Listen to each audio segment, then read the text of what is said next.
this is Laura. For today's recipe, what I'm going to share with you is how I make a chuck shoulder roast. Real easy, real simple, very few ingredients. You just do the few prep steps. Okay, for the ingredients that we are going to use for the roast, I am using a beef chuck shoulder roast, okay? You want to have some marbling and some fat going through your meat, okay? And what I do with the meat before I even start is I add salt and pepper to both sides. Not a whole bunch because we're still going to add some to the broth when we put the liquid in there. So lots and lots of flavor. Okay, on both sides. Get this off.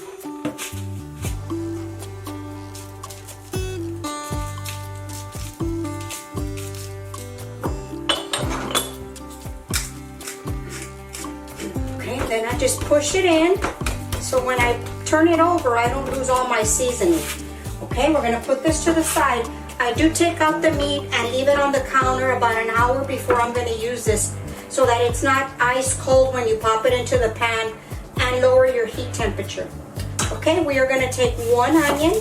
I like to use the yellow onion. We're just gonna slice it. Slices, put it into our bowl. I like to have all my ingredients ready. Okay, and now 3 cloves of garlic, pretty good size. I just put them into my garlic smasher. And then I just cut the little tails off so that I can smash it. We're not gonna dice them or anything. One good smash. Okay, and we're gonna use 2 bay leaves. We have some beef broth and a little bit of flour. Okay, I'm going to transfer you over to the stove and we'll get started. Okay, I am going to use my Dutch oven. We have the oven preheating to 300 degrees. We're going to cook this low and slow. We're going to put about 2 tablespoons, 2 to 3 tablespoons of olive oil, and we're going to let that get hot and swirl it around. And we're gonna put it on high heat because we're gonna sear the meat. We're gonna sear it real nice and crispy on the outside. Okay, now that we are to the smoke point, I'm gonna take my meat. Let me swivel this around, make sure we get some oil.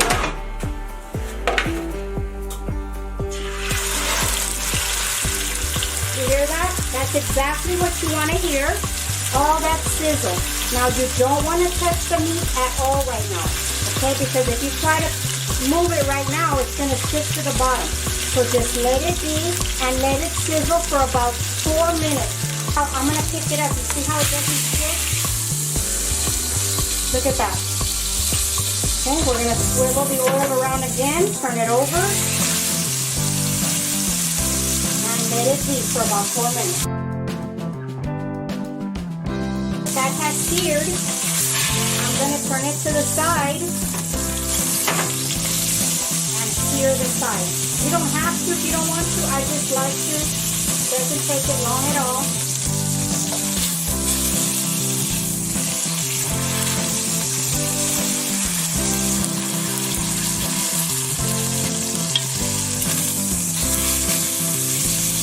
I put it into a bowl. All right, we're going to turn the heat way down. We're going to pour our onions in there.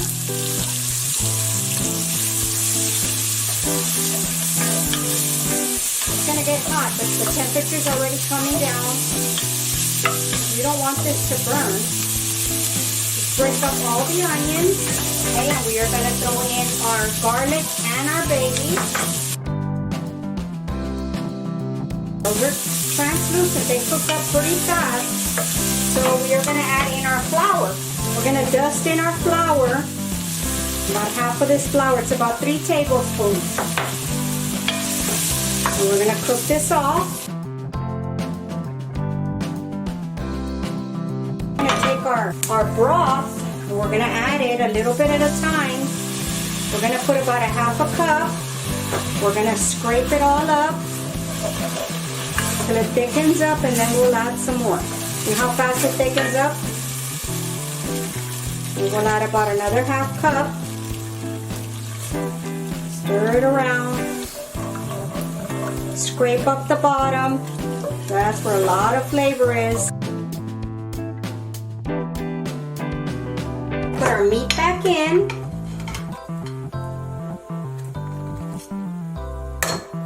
And any juices that came out of that. And we're going to add the remainder of the broth.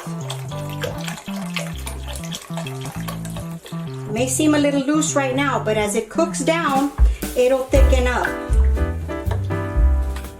I'm going to taste the broth to see if it doesn't need salt. We definitely need some salt. A spoon of salt and some more pepper.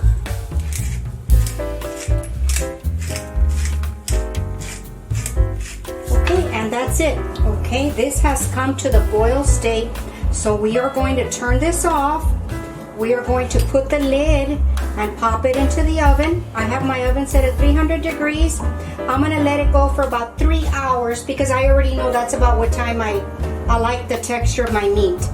But if you want to go slower, put it at 275. Let it just go low and slow, and it'll be so tender. Everybody, I finally took the roast out of the oven.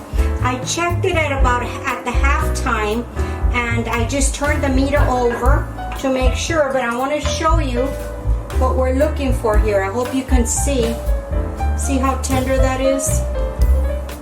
So you just want to be able to break it up with a fork or a knife. So what I like to do at this point is I turn the meat over.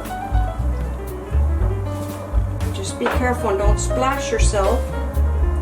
And let it sit here and cool for a minute, and then we're going to transfer the meat to a plate so we can strain out the gravy part of it. So I'm going to transfer you to the counter. Alright, I'm going to transfer the meat over to the plate.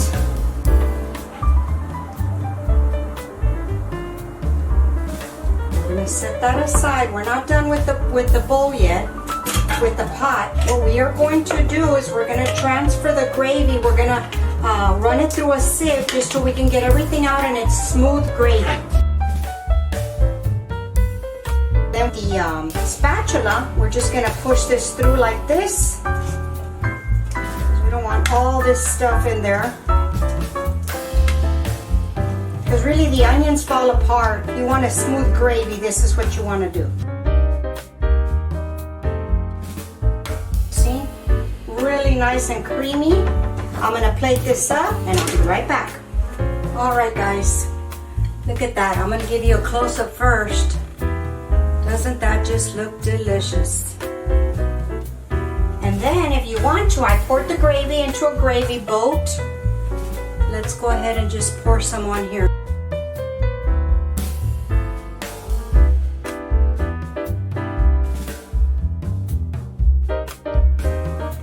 Paired it up with some mashed potatoes, and I get a little bit of parsley, sprinkle it on just to give it a little bit of a look. Okay, and there it is. Look at that. Look at that meat. Alright guys, I'm going to show you how tender this is, that you can just cut it with the fork. Look at that. Just real tender.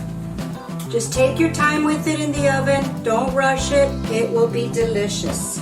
Okay, let's give this guy a taste. Okay guys, let's take a taste. A little bit of potato, a little bit of the meat and gravy.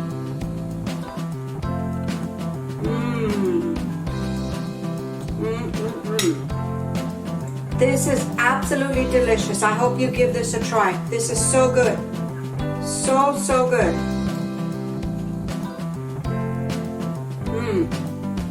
The meat is just perfectly cooked, perfectly tender.